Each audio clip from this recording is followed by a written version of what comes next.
All right, out here working on the buggy again, and thought I would try and give some insight into header building, just kind of some basics, because it can seem overwhelming. If you've never done it, never been around it, you don't know where to start. And a lot of this stuff, to me, the most important part is just your first step, and knowing, if you know the process, it's not near as bad. So I guess I'll start by where I get my materials. I like to buy these J-bins from Speedway. I don't remember how much they are now. I'm sure they've gone up. I think they were $15 a piece or something. And it gives you a 180 degree bend and a 90 degree bend, and then a good length of straight pipe. Actually, they're called a combo bend. These aren't a J-bend. A J-bend doesn't have that second 90. And the only issue is they've changed and gone to a metric. I'm pretty sure it's metric. These are 1 5/8, but they're 1/650 instead of 1/625. And that is not a problem on the header portion as much as it is going into a collector. I made another set, a completely custom set for a drag car, and I figured out I had the collector expanded to fit the tube at just a muffler shop, and they expanded it, and it worked fine. But on this one, I decided to turn down the ends because it's plenty heavy pipe or tube, whatever you want to call it. So I just turned off, put them in my lathe, and I'm just going to have a short section that comes out of the header, basically an adapter that welds to the tube that lets it slide in there, because I want to be able to remove my collector and take these tubes out individually. So I'll have a spring and a couple tabs on the one on the collector, one on the header, probably 2 of them catty corner to each other. But so that's kind of on the material side, or you can buy a better tube and it'll be the right diameter. But I like to do stuff cheap, and this is the stuff you come across whenever you're doing stuff cheap. The second thing I had to do was make all of these shiny pieces here. That was basically to replicate. I had a header that come with this engine I bought, and this is what they had on them. I'm going to cut these off probably and use these clamps, which this is specific to this engine. But so I just duplicated that. I didn't cut this relief in here. I'm just going to drill 4 holes in it, rosette weld it, and then probably burn the edges in with a TIG when I get done. So that'll take care of the engine side.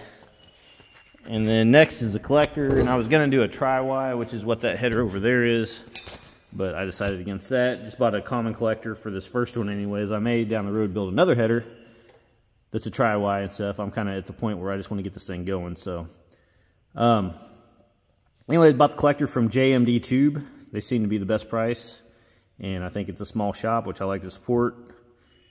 And caught them on a Memorial Day sale, and it was priced right. So they have merge collectors. That's where I was actually going to get. I was going to get my 2-into-1s. These are 1 5/8, so I was going to go 2 1 5/8 into, I believe, 1 3/4, and then 2 1 3/4 into 2 1/4. But I ended up just doing a 4-into-1. It goes into 2 1/4, and then I've got a muffler that come with that header that I'm going to use probably.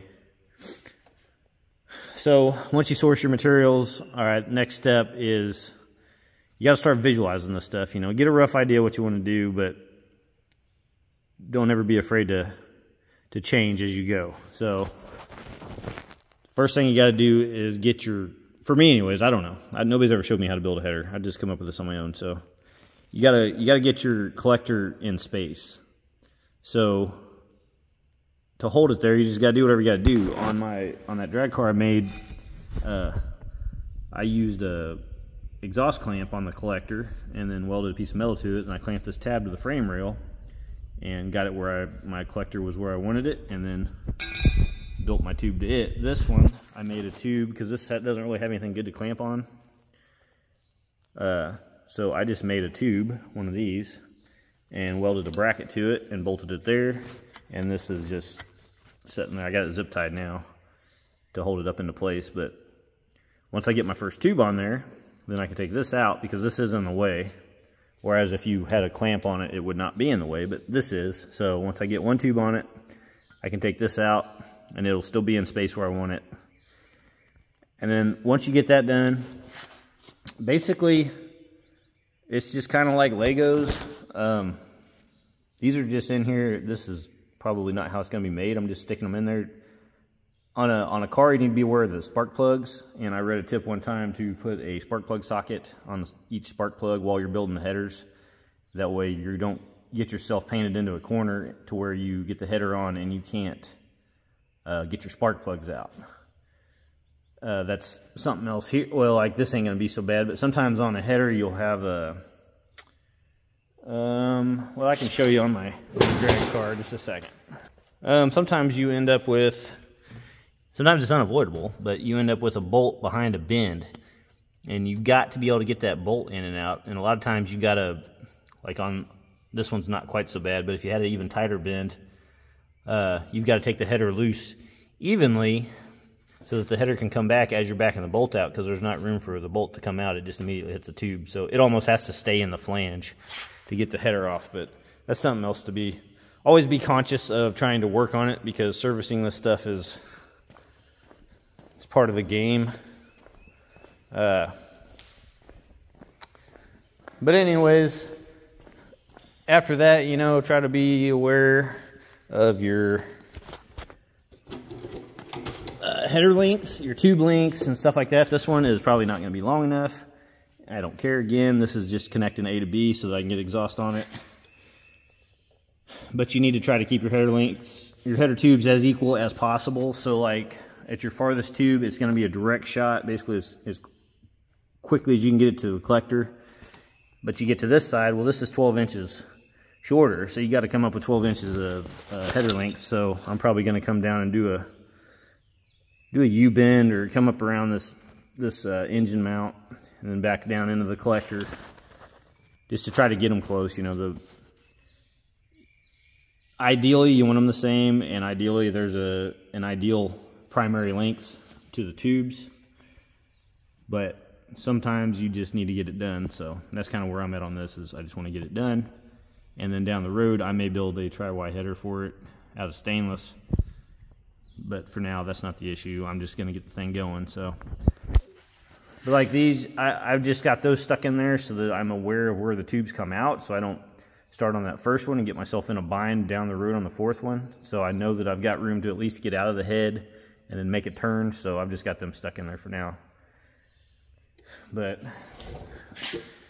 that's kind of the basics. Like I said, after that, I mean, you can spend some money on some plastic mock-up kits or whatever you want to do, or design them in CAD, but to me it's connecting A to B and just do it one tube at a time. I used to use a Sawzall to cut the tube with. I've got a Portaband now with a little table that works good, but you can just cut and twist and, you know, make whatever shape you got to do to get around stuff. And it can be challenging, but it's kind of fun too. So just be patient with it and plan on having quite a few hours in your first one. But if you just come out and do maybe one tube a day or one tube a weekend until you get it done, or whatever it takes to not get yourself burnt out. So anyways, I hope this helps somebody get started.